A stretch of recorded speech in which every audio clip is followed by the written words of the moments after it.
할렐루야. 11월 26일 목요일 새벽 기도를 시작하도록 하겠습니다. 사도신경으로 우리의 신앙을 고백하시겠습니다. 나는 전능하신 아버지 하나님 천지의 창조주를 믿습니다. 나는 그의 유일하신 아들 우리 주 예수 그리스도를 믿습니다. 그는 성령으로 잉태되어 동정녀 마리아에게서 나시고 본디오 빌라도에게 고난을 받아 십자가에 못 박혀 죽으시고 장사된 지 사흘 만에 죽은 자 가운데서 다시 살아나셨으며 하늘에 오르시어 전능하신 아버지 하나님 우편에 앉아 계시다가 거기로부터 살아있는 자와 죽은 자를 심판하러 오십니다. 나는 성령을 믿으며 거룩한 공교회와 성도의 교제와 죄를 용서받는 것과 몸의 부활과 영생을 믿습니다. 아멘. 찬송가 523장 찬양하시겠습니다. 찬송가 523장입니다.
다니엘서 5장 1절부터 12절까지 말씀입니다.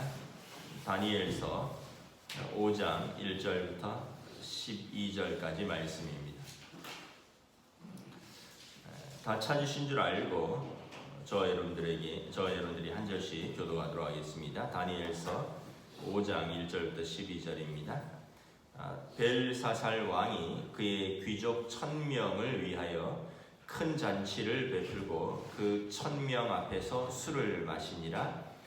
벨사살이 술을 마실 때 명하여 그의 붙인 느부갓네살이 예루살렘 성전에서 탈취하여 온 금, 은 그릇을 가져오라고 명하였으니 이는 왕과 귀족들과 왕후들과 후궁들이 다 그것으로 마시려 함이었더라. 이에 예루살렘 하나님의 전 성소 중에서 탈취하여 온 금그릇을 가져오매 왕이 그 귀족들과 왕후들과 후궁들과 더불어 그것으로 마시더라. 그들이 술을 마시고는 그 금, 은, 구리, 쇠, 나무, 돌로 만든 신들을 찬양하니라.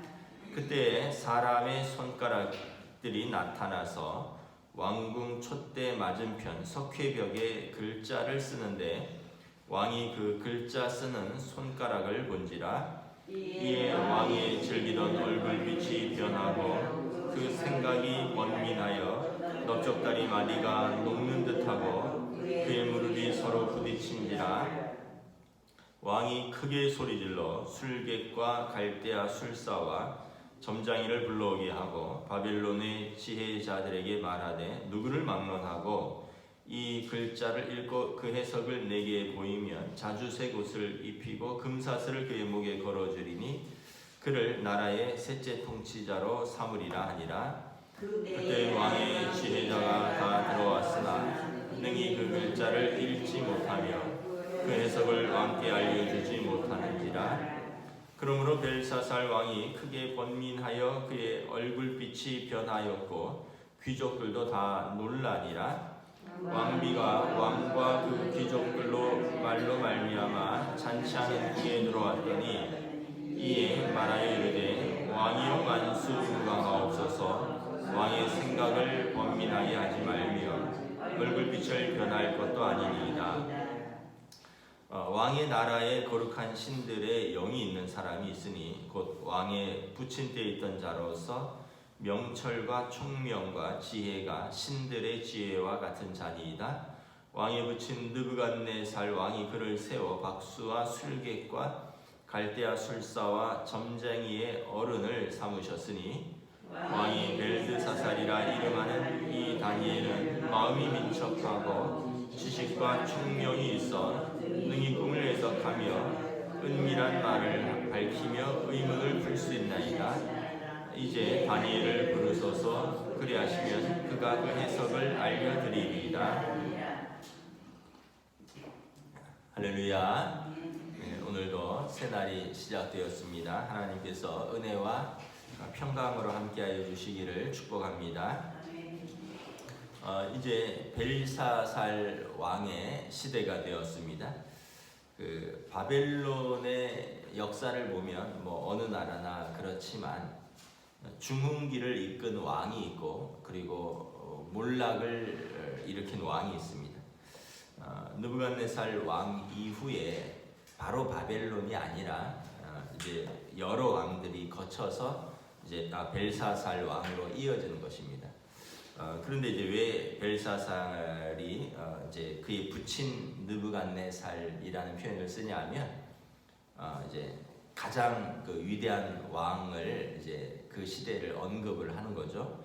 그러니까 우리도 성경에 보면 다윗의 후손, 다윗 이후로 수많은 왕들이 있죠. 그런데 이제 다윗의 후손 이런 표현을 쓰는 것처럼 벨사살 왕의 아버지는 느부갓네살이 아닙니다. 여러 대를 올라가야 되는 것입니다. 느부갓네살 왕은 정신병에 걸려서 또 왕에 쫓겨났다가 7년 만에 복권하고 이제 나라를 하나님을 경외하는 사람으로 바뀌었죠. 그리고 43년을 통치하고 그의 아들 에빌므로닥이 왕위에 오릅니다. 그런데 이제 바벨론의 이후의 역사는 뭐 음모와 또 당파 싸움, 살인의 연속입니다. 에빌므로닥은 2년간 통치하고 그의 이제 매형이죠. 네리글레살에게 살해당했습니다. 네리글레살은 느부갓네살의 사위이면서 아들 왕을 이었던 에빌므로닥의 매형이었는데 에빌므로닥을 살해하고 자신이 왕위에 올라서 4년간 통치합니다. 그리고 이 네리글레살이 죽고 그의 어린 아들 라비시 마르둑이라는 어린 아들이 왕위에 올랐는데 2달 만에 암살당합니다. 나보니더스라는 사람이 이 어린 그 네리글레살의 어린 아들 라비시 마르둑을 암살하고 자기가 왕위에 올라서 17년을 다스립니다. 이 나보니더스는 느부갓네살 왕 이후에 가장 오래 재위했고 바벨론의 나름대로의 그 영광과 주문기를 재현했던 왕입니다. 그리고 나서 그의 장남이 벨사살입니다. 나보니더스는 이제 노년에 바벨론 그 왕궁을 떠나서 달의 여신을 섬겼는데 이제 달의 신전을 재건하고 그곳으로 가서 머물렀다고 합니다. 그리고 그의 장자인 벨사살이 실질적으로 왕의 자리에 올라서 그러니까 왕은 아직 노년에 나보니더스가 있고 그의 아들 벨사살이 왕처럼 이제 실질적으로 통치를 하는 것입니다. 그래서 오늘 7절 하반절에 보면 이 꿈을 자기가 본 이 글자를 해석하는 자를 나라의 셋째 통치자로 삼으리라. 보통 내 다음으로 삼겠다 이렇게 이야기인데 셋째 통치자로 삼으리라라는 이야기는 뭐냐면 그 아버지 나보니더스가 아직 살아있다라는 뜻입니다. 왕권은 벨사살에게 물려줬지만 아직 그 아버지가 살아있고 그래서 벨사살 자기 이후로 셋째 통치자로 삼겠다, 총리로 삼겠다 이런 이야기인 거죠. 1절부터 이렇게 쭉 보면 그리고 이 벨사살 왕은 이제 오늘 본문이 끝나고 나서 그도 살해당합니다. 이제 나라가 그리고 메대의 다리오 왕이 침공을 하고 이후에 이제 완전히 페르시아의 고레스 왕 때는 나라가 완전히 망하고 없어지는 것입니다. 그러니까 이제 이 바벨론은 이라크라고 보시면 되겠고요. 아주 덩치가 큰 이라크, 페르시아는 일어난 이란이라고 보겠습니다. 새롭게 일어난 이란. 그래서 이란과 이라크는 지금까지도 앙숙입니다. 고대의 제국을 서로 건설해서 서로 다스렸던 역사가 있고, 그래서 이란, 이라크가 뭐 수니파, 시아파 이런 종교 간의 갈등도 있고 서로가 이렇게 원수입니다, 원수. 그래서 미국이 이라크를 이제 침공하면서 이라크가 무너졌을 때 그 힘의 균형이 무너진 거죠. 그래서 이란이 이제 득세하게 된 것입니다. 지금. 오늘 본문에 보면 이 벨사살 왕의 그 그릇이 나와 있습니다. 그의 어떤 성격과 그의 어떤 생각들, 사람을 대하는 태도, 그의 어떤 인품들이 나와 있죠. 1절에 보면 귀족 1000명을 초청해서 큰 잔치를 베풉니다. 1000명을 초청했다는 것은 얼마나 큰 공간이 있어야 될까요? 이제 제가 어떤 어떤 호텔 결혼식이나 때로는 어떤 목회자들의 중요한 무슨 세미나 또는 그런 뱅퀴트 같은 그런 걸 할 때 보면 호텔을 빌리는데 제가 볼 때는 이 원탁 테이블이 있고 뭐 한 6명, 뭐 7명이 앉는다고 했을 때 100명 정도가 들어가면 한 200평 정도가 들어갑니다. 200평.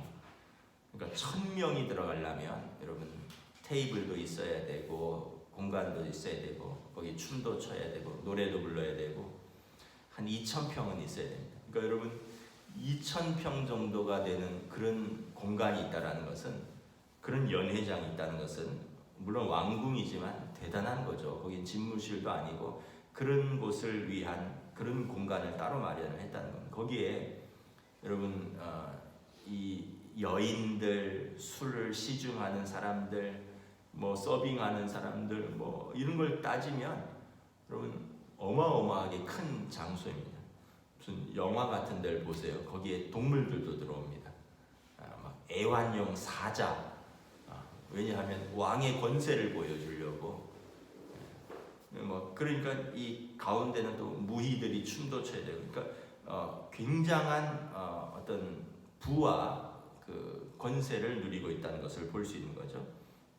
그래서 술을 마시는데 굳이 이렇게 할 필요 없는데 하나님을 욕보이는 겁니다. 2절에 보면 느부갓네살 왕이 예루살렘 그 이스라엘을 침공하여 예루살렘 성전에서 탈취해온 보물들 중에서 거기 성전에 있었던 그릇들을 가져오라는 겁니다. 성전에 보면 여러분 뭐 여러 가지 기물들이 있잖아요. 금으로 만든 그릇, 은으로 만든 그릇, 동으로 만든 그릇들, 그것들을 가져오라는 겁니다. 그리고 그것으로 술을 마십니다. 그 얘기는 뭐냐면 이 벨사살은 이름의 뜻이 벨이 왕을 보호한다라는 뜻입니다. 벨은 마르둑이라는 그 바벨론의 신입니다. 우리 바벨론이 이스라엘을 무너뜨렸으니 벨 신이 너희의 하나님보다 더 크고 위대하다라는 것을 과시하는 것일 수도 있고, 너희 하나님은 별것 아니다라고 이제 보여주는 것도 있는 것이고, 그래서 정복자로서 피정복국의 나라들에서 가져온 보물들을 자랑하고 과시하는 그런 효과도 있는 거죠. 사실은 자기 업적도 아니죠. 말씀드린 대로 여러 때에 올라가서 느부갓네살 왕 때 사실은 어떻게 보면 그런 이런 일들이 있었던 것을 자기는 그냥 그걸 누리면서 자기의 권세와 자기의 영광을 재현하는데 이걸 사용하는 것입니다. 그러면서 4절에 보면 술을 마시면서 금, 은, 구리, 쇠, 나무, 돌로 만든 신들을 찬양을 합니다. 여기 3절 마지막에 보면 귀족들과 왕후들과 후궁들과 이제 다 같이 이제 아주 진탕한 파티가 벌어지면서 이 우상을 섬기고 하나님을 멸시하는 거죠. 그때 이제 연회 정면의 벽에 손가락이 하나 나타납니다. 손가락들, 손이 하나가 나타나는 거죠. 아마 사람의 형체는 없고 손만 나타난 겁니다.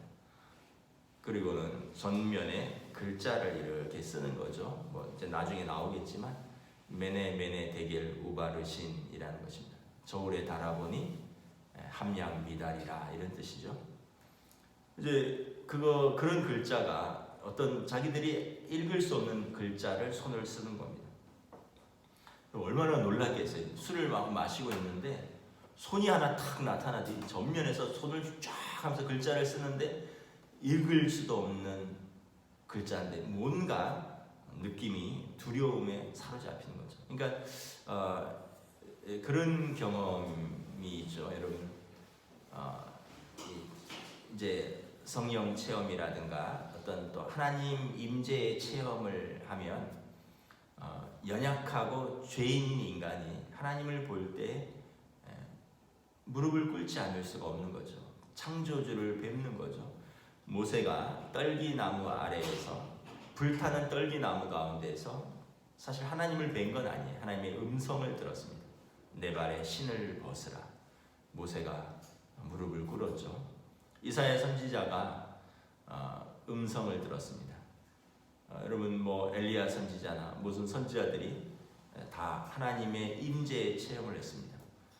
불타는 그 병거가 있는데 바퀴가 불에 타고 불 붙는 병거가 있고 그 위에 높은 보좌에 어떤 분이 앉아 계시고 사방으로 어떤 천사들이 호위하면서 그 옷자락 하나가 성전을 가득 덮었다 그랬습니다. 옷자락에 솔기 하나가, 그러면서 거룩거룩하다 이런 소리를 듣는데 완전히 납작해지는 거죠. 그러니까 우리가 피조물인 인간이 거룩하신 창조주의 임재를 뵐 때 우리는 완전히 두려움에 압도당하는 것이죠. 그런 비슷한 체험을 하는 겁니다. 사실은 이 손가락은 어떻게 보면 천사의 손가락일 수도 있고 술 마시고 즐기던 왕의 얼굴빛이 변합니다. 6절에 얼굴이 흑빛이 되죠. 생각이 많아집니다. 넓적다리 마디가 녹는 듯하고 무릎이 서로 부딪힙니다. 이 얘기는 걸을 수 없었다는 거예요. 서 있을 수가 없었다는 거예요. 그냥 그 자리에서 쓰러지는 거죠. 일어설 힘도 없고 두려움에 완전히 사로잡히는 것입니다. 왕이 7절에 보면 갈대아 땅 바벨론의 모든 술사들 점쟁이들 다 불러와라. 바벨론들 지혜자를 다 불러와라. 누구든지 이 글자를 읽고 해석해라. 그래서 이 글자를 읽고 내게 해석을 보여주는 사람은 내 다음으로 삼겠다. 셋째 통치자로 삼겠다. 아까 말씀드린 대로 그 부친이 니보니더스가 노년에 왕권을 벨사살에게 물려주고 자기는 바벨론 궁을 떠나서 어디 달의 신전에서 머물고 있는데, 그러니까 아버지 자기 다음에 총리로 삼겠다는 겁니다. 8절에 보면 그때 왕의 지혜자들이 다 들어왔으나 능히 그 글자를 읽지 못할 뿐만 아니라 이 글자를 못 읽으니까 해석도 알려줄 수 없는 거죠. 모든 사람들이 다 읽을 수 없다니까 벨사살 왕이 더 크게 번민하고 얼굴빛이 변하고 귀족들이 다 놀라는 겁니다. 10절에 보니까 그때 왕비가 들어와서는 왕과 그 신하들의 이야기를 듣고는 한 사람을 생각을 해냅니다. 누구냐 하면 다니엘이죠. 그러면서 왕이여, 왕 번민하지 말고 얼굴빛을 변할 일이 아닙니다. 11절에 보면 왕의 나라에 거룩한 신들의 영이 있는 사람이 있으니 왕이 부친 때에 있던 자라서 명철과 총명과 지혜가 신들의 지혜와 같은 사람이 있나이다. 왕이 부친 느부갓네살 왕이 그를 세워 모든 술객과 술사와 점쟁이들의 어른을 삼은 사람이 있습니다. 그 이름은 벨드사살이라 이름하는 다니엘입니다.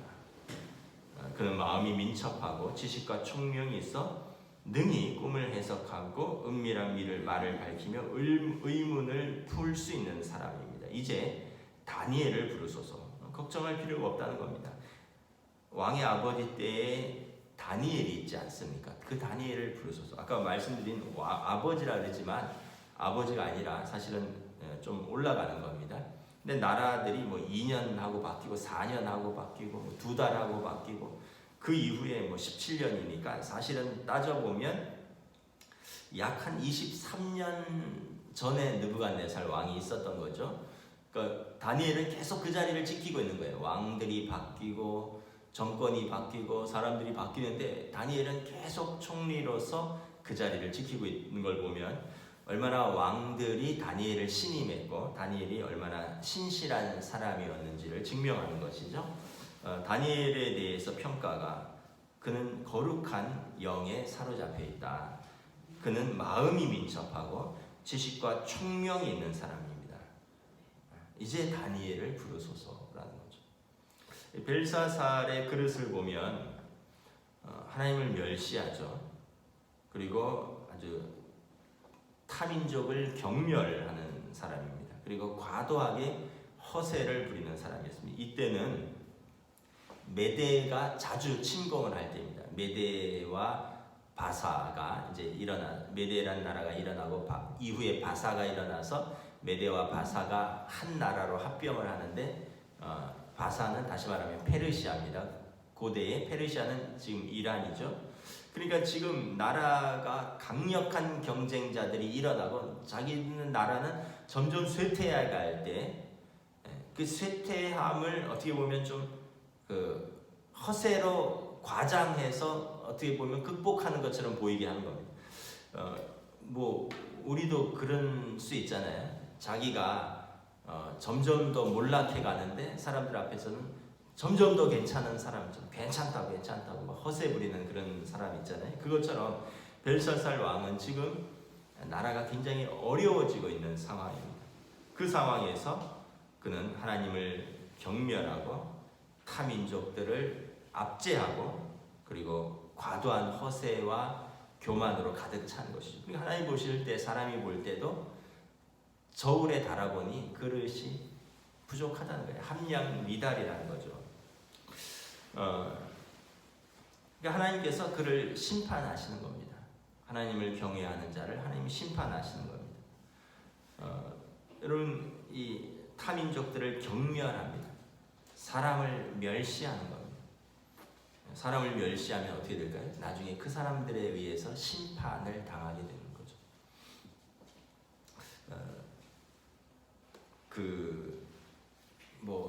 미국 정치 이야기지만 미국 대통령이 이민자들, 또 불법 이민자들, 또 유색 인종들을 얼마나 여러분 차별하고 멸시했는지 모릅니다. 물론 불법 이민자들이 이제 어떤 면에서 보면 나라의 어떤 문제가 될 수가 있죠. 왜냐하면 멕시코에서 매년 사람들이 넘어오거든요. 중남미에서. 그래서 엄청나게 높은 장벽을 전기가 흐르는 그 아주 높은 장벽을 엄청난 돈을 들여서 세웠습니다. 그런데 사실 저희도 미국에 좀 살아봤지만 그 불법 이민자들이 뭘 하느냐 하면 3D 일을 합니다. 3D. 더럽고 위험하고 힘든 일. dirty, difficult, 어렵고 힘든 일.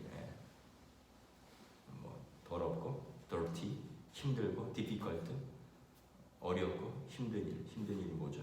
하여튼 이런 일들, 청소하고 허드렛 일들을 하는 거예요. 이 사람들이 없으면 미국 사회가 안 돌아가요. 그래서 사실은 어느 정도 묵인하면서 이렇게 가고 있었고, 일정 기간이 되면 그 사람들이 세금을 내고 있었으면 그 사람들을 영주권을 주는 이런 면책 제도를 10년에 한 번씩 이렇게. 근데 이제 이 대통령은 아주 강경하고 그렇게 해서 이 백인들의 노동자들의 지지를 받기 위해서 흑인들 또 이런 그 히스패닉계 중남미의 그 불법 이민자들을 굉장히 무시하고 억압하는 그런 정책들을 썼었습니다. 그러다 보니까 그 사람들이 사는 주에서 그 자녀들은 투표권을 행사하거든요. 본인들은 불법이고 해서 투표권이 없지만 자녀들은 어때요? 그곳에서 태어나면 미국은 속지주의이기 때문에 그 땅에서 태어나면 투표권이 있습니다. 그 사람들이 표를 안 던지는 거예요. 심판을 당하는 거예요. 그래서 사람들이 여러분 전 늘 이야기하는 거지만 힘을 다 쓰면 안 돼요. 힘이 있을 때 힘을 다 쓰면 안 됩니다.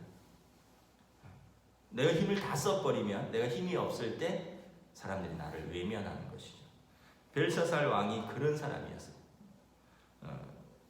자기 권세와 자기 부와 자기 힘을 다 썼습니다. 그래서 결국은 벨사살도 이날 밤에 살해를 당합니다. 하나님이 보실 때 사람들이 볼 때 함량미달인 거예요. 여러분 우리도 마찬가지입니다. 성경에 보면 하나님 사랑, 사람 사랑이 이것이 계명의 첫째, 두 번째일 뿐만 아니라 전체 계명이다.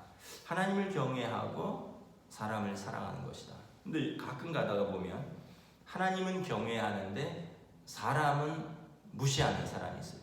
그럼 진짜 하나님을 경외하는 사람이 아닙니다. 하나님을 경외하면 여러분 사람을 무시할 수가 없습니다. 사람을 존중해야 됩니다. 왜냐하면 예수님께서 나와 같이 그도 피 흘려서 구하신 하나님의 자녀이기 때문에 그렇습니다. 그래서 저 사람이 신앙이 있느냐 없느냐는 여러 가지를 볼 수도 있지만 가장 눈에 띄는 것은 사람을 어떻게 대하느냐를 보면 알 수가 있어요. 여러분 사람을 우리가 잘 대해야 되는 이유가 뭐냐면 부모도 마찬가지입니다. 자녀들을 함부로 대하면 자녀들이 나이가 들어서 부모를 존경하지 않습니다. 부모를 모시지 않습니다. 부모가 힘이 없고 이제 연세가 들고 또 돈이 가난해지고 경제력이 떨어지면 자녀가 부모를 돌보지 않습니다. 그것은 자녀를 어렸을 때 압제했기 때문에 그렇습니다. 여러분 시어머니들이 며느리들을 멸시하고 압제하면 나중에 어떻게 될까요? 시어머니가 힘이 없고 노년이 되고 며느리의 도움을 받아야 할 때 도움을 받을 수가 없어요. 그러면 며느리가 방치하든지 그때는 며느리의 구박이 시작되는 거예요. 복수가 시작되는 거예요. 뭐 설마 그렇게까지 하겠는가 하지만 주변에서 그런 일들이 종종 일어납니다. 그러니까 내가 젊었을 때, 내가 힘이 있을 때, 내가 부할 때 내 힘을 다 쓰는 게 아니에요, 여러분. 우리가 항상 그것을 명심해야 됩니다. 하나님 앞에서, 사람 앞에서 함께 살아가는 존재라는 것을 깨달아는 거죠. 이 벨사살 왕은 이제 역사적인 평가를 보면 신하들도 별로 신임하지 않는 왕입니다. 그 아버지에 비해서 한참 못 미치는 왕입니다. 느부갓네살에 비하면 말할 바위도 없고, 그는 교만했고 허세에 가득 찼고 타민족을 경멸했고 무엇보다 하나님을 멸시했던 사람으로서 그도 그날 암살당하게 되는 것입니다. 저와 여러분들이 하루하루를 살면서 오늘 우리가 하나님을 섬기고 오늘 사람들을 대합니다. 하나님 앞에서, 사람들 앞에서 겸손한 사람, 또 사랑하는 사람, 서로 신뢰할 수 있는 사람이 될 수 있기를 주님의 이름으로 축복합니다. 아멘. 기도하겠습니다. 하나님 은혜를 감사합니다. 이제 벨사살 왕의 시대에 하나님께서 그를 심판하십니다.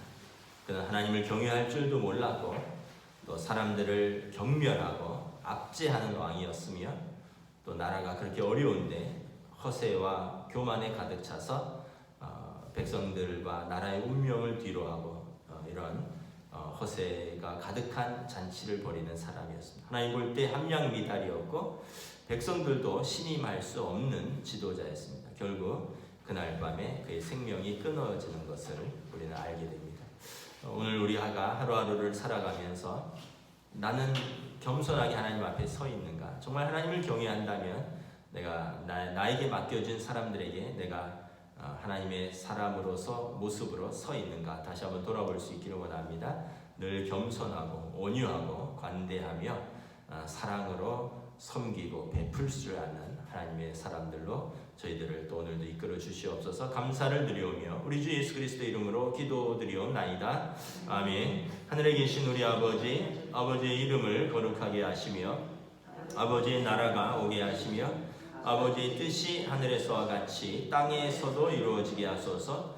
오늘 우리에게 일용할 양식을 주시고 우리가 우리에게 잘못한 사람을 용서하여 준 것 같이 우리 죄를 용서하여 주시고 우리를 시험에 빠지지 않게 하시고 악에서 구하소서. 나라와 권능과 영광이 영원히 아버지의 것입니다. 아멘.